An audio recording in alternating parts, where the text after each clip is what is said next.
Et yo, eh bien, salut tout le monde, c'est Nuit. On se retrouve aujourd'hui pour une nouvelle vidéo sur le cannabis oral.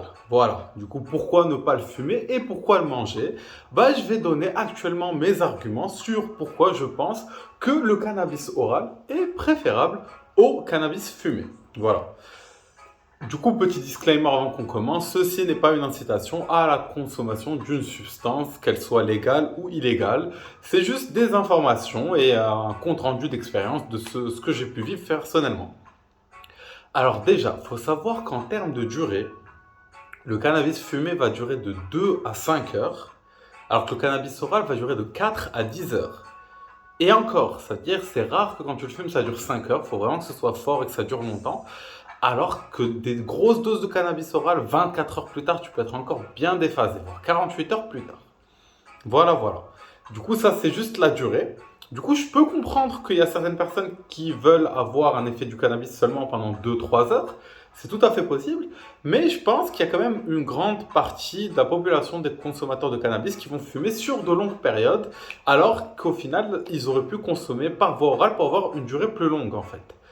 Et le truc, c'est aussi en termes de dosage. Du coup, je ne sais pas exactement c'est quoi les chiffres, etc. Est-ce que ça joue sur la biodisponibilité orale ou la biodisponibilité fumée ou quoi. Je sais qu'elle est de 30% en moyenne quand elle est fumée. Mais je me suis rendu compte qu'en termes de dosage, bah, le même dosage qui est mangé sera 2 à 3 fois plus fort qu'un dosage qui sera fumé en fait. Voilà. Du coup, si on prend du recul, la même dose dure 2 à 3 fois plus longtemps et 2 à 3 fois plus forte. Du coup, au final, on a un facteur 6 7 de différence. Du coup, quand on voit l'aspect financier, ça peut être fou ouf en fait. Je sais pas, quelqu'un qui va par exemple fumer, je sais pas, 100 euros par mois, s'il commence à bouffer, à fumer beaucoup moins, il peut se retrouver à consommer 50 euros en étant plus défoncé que quand il consommait 100 euros en fait. Genre voilà, ça c'est juste un exemple. Parce on peut se rendre compte que on peut se dire la consommation de cannabis ça coûte quand même cher. Faut savoir, c'est juste parce que c'est une drogue, c'est illégal, c'est quasiment aussi simple à faire pousser que des tomates en fait. Mais bon, il y en a qui gagnent du bif et bon, en général, les gens qui gagnent du bif sur le trafic de drogue, ils n'ont pas besoin de cet argent. Ils vivent très bien. Mais bon, genre, ça, c'est juste un peu pour vous faire chier, pour vous embêter, juste comme ça, tu vois. Il y a un truc aussi, ce qui est sympa c'est que la montée quand on fume, elle peut être anxiogène. Par exemple, quand on vape, il paraît que vaper, ça ne donne pas une montée anxiogène, et quand on le mange non plus. Mais attention, gros attention, manger du cannabis peut être vraiment, mais alors vraiment beaucoup trop puissant. Pour ceux qui n'ont jamais testé, je vous conseille de commencer clairement par des dosages très bas ou de vraiment vous renseigner avant de tenter ça si vous êtes juste habitué à fumer. Je dirais quelqu'un qui est qui n'a même jamais fumé, je dirais que peut-être c'est plus intéressant de commencer par fumer parce que c'est moins intense, mais je comprends, je connais des gens aussi, des proches à moi, qui ne fument jamais, qui ont testé le cannabis, même énormément de fois, mais juste par voie orale. Voilà. Du coup, il y a aussi un autre intérêt en fait de le manger, de ne pas le fumer, bah, c'est d'avoir les poumons tranquilles. Le problème, c'est que la plus grande erreur dans la consommation du cannabis, c'est de le fumer avec du tabac. Et honnêtement, est-ce qu'on peut vraiment appeler tabac une substance où il y a genre 3000 additifs ou je sais pas combien de milliers de substances mélangées? Genre il y a du whisky, du miel, du chocolat et des putains de poisons en fait pour équilibrer, enfin pour équilibrer, non. Ils mettent le miel et tout pour vous attirer, pour vous faire bouffer le poison. Petite anecdote amusante, dans la cigarette, il y a un des composants qui est le même poison qu'on mettait dans la chambre à gaz. Voilà. Sympa, hein, ça donne envie. C'est bizarre, hein. Genre, pourquoi au moment où tu te dis ouais, j'ai envie de cannabis, je vais me rouler un pet, j'ai envie de fumer du cannabis, tu dois passer par une cigarette, tu vois. Genre, c'est comme si quelqu'un, tu l'envoies chercher des œufs, il revient, tu lui dis t'as des œufs, il te dit non, mais j'ai 3000 objets extrêmement dangereux en quantité minime pour t'empoisonner sans que tu t'en rendes compte. Et puis je ramènerai des œufs pour faire une omelette pour dire que c'est un joint et pour dire que je consomme du cannabis en fait. Voilà, voilà. Du coup, bah, je vous laisse juste ici dans la description une fiche sur une vidéo, par exemple, sur comment j'ai commencé à fumer d'autres plantes. Il faut savoir que, par exemple, la verveine, le passiflore, la sauge, le damiana, il y a tellement de plantes intéressantes à fumer qui ont leur propre petit effet, qui ne sont pas empoisonnantes comme la cigarette et tous les additifs qu'on met dedans. Un autre intérêt qu'il peut y avoir de ne pas fumer, c'est de se focaliser en fait. Parce que toujours avoir un pet dans les mains, bah déjà, c'est pas pratique pour faire certaines activités, tu vois. Par exemple, je sais pas, méditer, dessiner, lire, danser, s'entraîner. Ça peut être vraiment sympa quand, avec du cannabis oral parce que t'as pas forcément besoin de fumer. On se rend quand même compte que c'est quand même un truc qui prend du temps à ingérer. Au final, les gens apprécient le geste de fumer. Ce que je comprends tout à fait. C'est juste au final, je me rends compte, par exemple, que ça m'est arrivé par le passé de trouver un équilibre entre manger et fumer, ce que je faisais quasiment à chaque fois, et ce qui faisait que je fumais beaucoup moins les périodes où je faisais que fumer et je mangeais pas, en fait. C'est ça, ça permet de trouver un équilibre et de ne pas forcément fumer parce qu'il y a un manque ou parce qu'il y a une envie ou quoi, que ce soit vraiment pour le plaisir de fumer et pas forcément pour la consommation de la substance en elle-même, voilà. Et si j'ai parlé de s'entraîner, je pense, je vous ferai une vidéo dans pas longtemps sur genre l'entraînement sous substance ou psychédélique et tout. Mais moi personnellement, je me rappelle quand je partais à la salle de sport, genre quand je fumais des pets avec du tabac, je le faisais jamais, je pouvais jamais fumer un pet de ça et puis aller m'entraîner.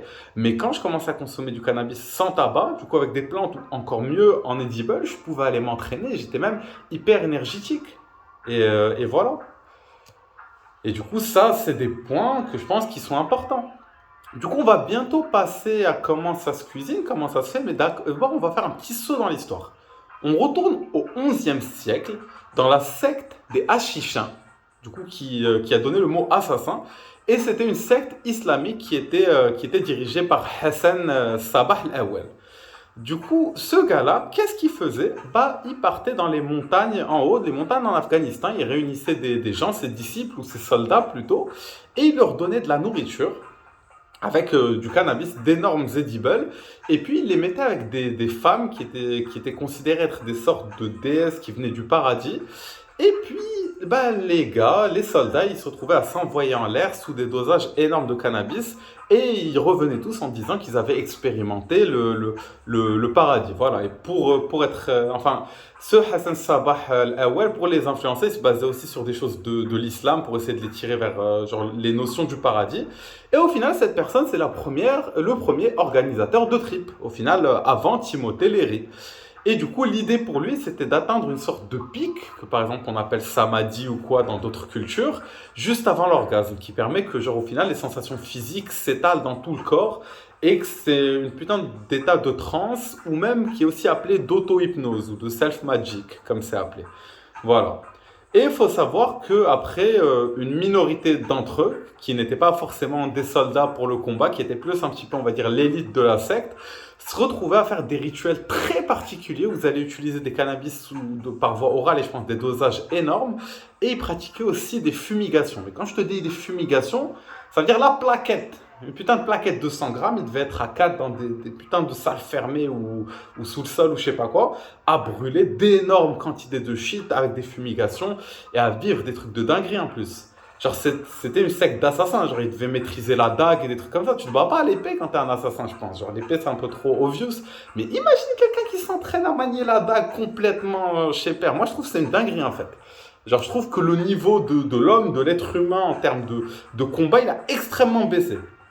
Alors, comparé à avant, il faisait des trucs de dingo, en fait. Du coup, là, je vous ai dit, je vais vous faire une vidéo sur l'entraînement sous psychédélique et tout, parce que je pense que ça peut être un petit peu une révolution dans ce qui se passe actuellement. Voilà, sinon, anecdote amusante, actuellement, bah, Hassan Sabah al-Awwal, il utilisait ça justement pour que ses soldats aillent se battre pour lui. Ils n'avaient aucune peur, ils avaient déjà vécu le paradis. C'est une sorte de promesse du paradis qui fait que tu as un soldat qui est prêt à mourir pour toi. Et il faut savoir que, par exemple, Charles Manson, du coup, qui était... enfin, voilà, il est assez connu aux States, c'est un grand psychopathe, voilà, qui utilisait les psychédéliques justement pour commettre des meurtres et créer une sorte de secte, la Manson Family. Et qu'est-ce qu'il faisait? Toutes les femmes qui rejoignaient la secte, il prenait des femmes vierges et il leur faisait un cunilingus la première fois qu'elles prenaient de l'LSD. Et du coup, les femmes, ça les rendait complètement tarées et elles pouvaient tuer pour lui. Voilà. Après, bon, moi, j'ai complètement rien contre le sexe sous psychédélique ou sous substance. Si vous voulez, je vous ferai une vidéo sur le chemsex ou quoi. Ça peut être, je pense que ça peut être intéressant.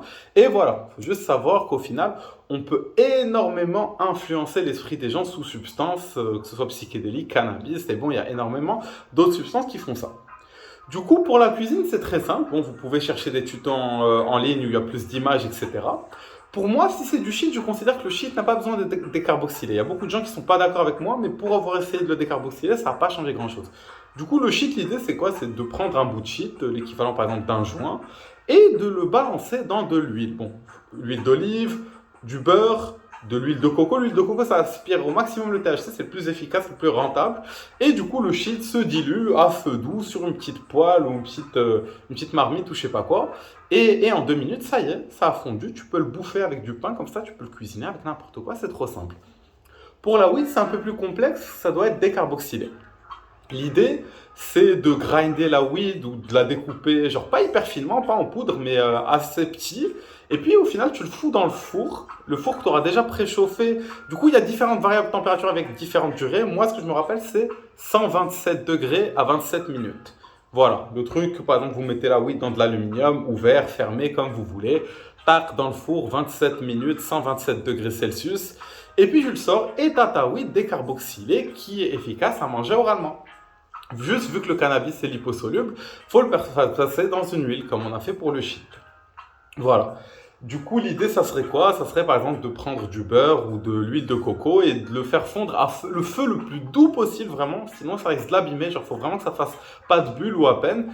Et puis, vous pouvez le laisser aussi bien 20-30 minutes, ça suffit. Comme si vous voulez vraiment perfectionner le truc, le laisser plusieurs heures. Genre, jusqu'à 8 heures, ça peut être plus efficace. Mais concrètement, 20-30 minutes, ça peut suffire. Et du coup, après, vous avez votre huile de coco ou quoi, qui peut être solide ou liquide. À ce moment-là, vous pouvez le cuisiner dans un gâteau ou n'importe quoi, ou juste le manger comme ça. Faut savoir que moi, j'adore le cuisiner avec du chocolat. Faut savoir que le chocolat, bah, il se mélange bien avec le cannabis en termes d'effet.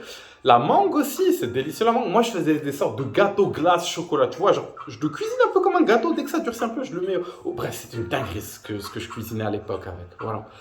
Et, euh, et quoi d'autre? Bah, faut savoir que ce qui est bien par voie orale, c'est qu'on peut aussi rajouter plein d'ingrédients qui vont jouer sur ça en fait. Du coup, je vous laisse les amis, je vais vous quitter et vous laisser juste ici une playlist sur le cannabis. Du coup, il y a aussi toutes les molécules qui peuvent booster le cannabis, par exemple le poivre noir qui le rend moins parano, la menthe qui augmente l'effet et tous les autres terpènes qui peuvent jouer. Et ici, je vous laisse une vidéo sur le tabac parce que le tabac en soi, c'est un grand enseignant. C'est pas juste une plante qu'on a foutue avec 700 additifs et qui est claquée au sol. Sur ce, les amis, j'espère que vous avez apprécié la vidéo et hasta la vista!